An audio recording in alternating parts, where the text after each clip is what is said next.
Hello, I'm TheZOMBIEJ, and I know I said I wasn't going to be covering this album at all, or at least on video. But just got done listening to Supercharged by The Offspring. I didn't think The Offspring was relevant enough for me to take a look at this album. But after, listening to it, I have some thoughts. So, one thing I failed to mention in the previous video about the Green Day album, Saviors, is that pretty much all the songs are just weak songs. There's nothing really good about them. They're just weak songwriting, weak instrumentation. The vocals are weak. There's nothing to offer anymore for Green Day. And I feel the same is for The Offspring, and they have 10 songs here. It's 32 or so minutes in length of an album, but that seems a little short. I mean, punk albums have not really been very long, but 10 tracks, that's not enough for a punk album, don't you think? Yeah.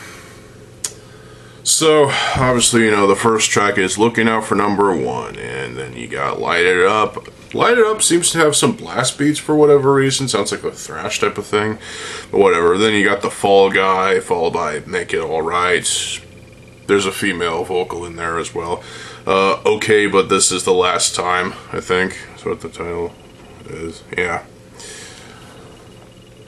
Then we get into the shortest track, Truth and Fiction, followed by Come to Brazil. Now, this song's, as well as another one which we'll be talking about, has kind of a bit of a thrash element to it in a way, especially with the guitars, just tremolo picking. And then followed by Get Some. Get Some what, dare I ask? Then Hanging by a Thread. Perfect metaphor for punk at this point. Punk rock is hanging on by a very thin, extremely thin thread. It's like hairline almost. I mean, seriously. It's on life support. Punk rock is on life support at this point. It might as well be dead. And if the latest Green Day album is any indication, well, this album might as well contribute to that as well. Hanging by a Thread also has some thrash influence as well, considering some thrash bands are influenced by punk. Take a look at Slayer, for example, with their covers album, Undisputed Attitude, and there you go. And then we get the final track, You Can't Get There, and You Can't Get There From Here. This is a short album. It's a quick listen. That's why I went ahead and fucking talk about it. Oh boy. So, the vocals. The vocalist, is he using auto-tune on his voice? Yeah, I know. Auto-tune has been used and abused over the years, and it sucks. It really does. It feels like there was a layer of auto-tune on the vocalist's vocals for The Offspring, and it really sounds pathetic.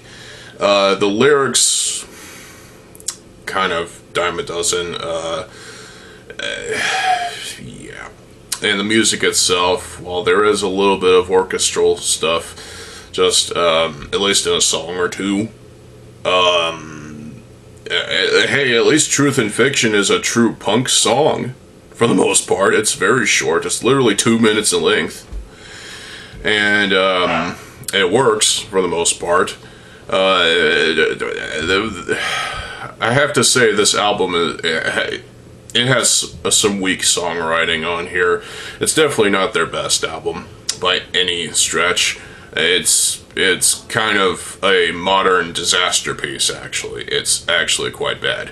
I was going into this album not expecting much, but after listening to it, I thought, well, yeah, I was right. Yeah, my expectations were, they were just sort of subverted. It's like The Offspring is good at subverting expectations nowadays. They released an album 3 years ago, and apparently it was crap too. I didn't listen to it because I didn't care. Rise and Fall, Rage and Grace was their true punk masterpiece. It was the album that I like from the band. It's my favorite because that's the song that has "You're Gonna Go Far, Kid," because I love that song. But yeah, Rise and Fall, Rage and Grace that's pretty much their last good album, and then everything before and after that I just didn't care about. And now with this album, Supercharged, there was a bit of energy in this album, I will say. Not the best kind of energy, but at least they're trying to breathe some new life into this band. And it just doesn't work. This band is so irrelevant, it hurts. There's just no point. Okay, but this is the last time. That sounds like a metaphor for this should be the last album from The Offspring. I mean, come on. I think we're done talking about The Offspring at this point, because they're not that relevant anymore. I mean, wake up and just give this album a listen for yourself, and you'll probably understand. This album just doesn't sound that great to me. It's not good, and none of these tracks hold a candle to their album that I like from them. Sorry about that. So yeah, this album, it might as well be the death knell in punk, because I mean, seriously, I don't like this album at all. It doesn't work as well as Rise and Fall, Rage and Grace has. That album is truly their masterpiece. It really is. To where this is very close to being a modern disasterpiece. It has some good moments on it, but very little. I mean, at least Truth and Fiction sounds like a true punk song, given the length, or short length, and the ferocity. There is very little ferocity on this album, but I mean, at least they tried to record a decent album and release it here in 2024. And I feel like this is all we're going to get from The Offspring from now on. This sound is basically just all we're going to get for the next 5 albums. And it's kind of ridiculous. It's kind of stupid. It's kind of lame. And I don't really like The Offspring that much anyway, but Rise and Fall and Rage and Grace just happens to be my favorite. And it's the only album I listen to from them, because I just don't care about everything else they have released.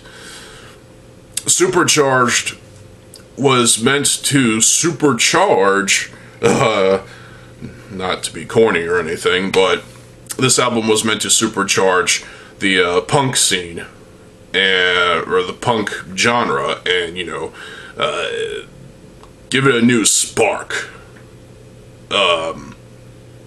Yeah, but it just didn't work. It failed. It failed tremendously, and I don't like it. Sorry. Is it worse than the Green Day album? That's for you to decide, not me. Well, I'm going to tell you what I think. The Green Day album is actually worse than this, but I mean, seriously. The Offspring might just have a better album than Green Day. I mean, Saviors just had way too many tracks on it, and also it was just so weak. That album was too weak for me to give a second listen. Yeah, I don't want to listen to it ever again. This album, I barely want to listen to again, and yet this is better than the Green Day album. How is this possible? I don't know. But, they still have some energy left in them, some creativity, but it's just mired to the backbone of punk,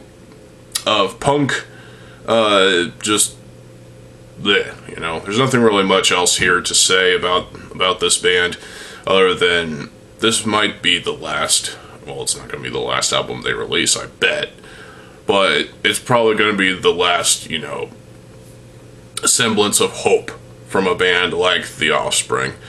At the same point, last semblance of hope from a band called Green Day. And that album was still shit, I mean, really. What do you think about Supercharged by The Offspring? I don't really care for this album, to be honest. I don't really like any of the tracks. It just doesn't fucking work. I mean, it could have been worse. Yeah, it could have been worse. But it also, you know, could have been the Green Day album. And it's just a little bit above the Green Day album. So, that is all I have to say about Supercharged by The Offspring. I hope y'all enjoyed this video. I will be talking about some Bionicle stuff later on. And, well, not today, but obviously next week. And then we've got 10 days till Christmas, so yay. So yeah, stay tuned for more videos. I'm TheZOMBIEJ. I'll see you folks later. Have a good fucking day, and peace.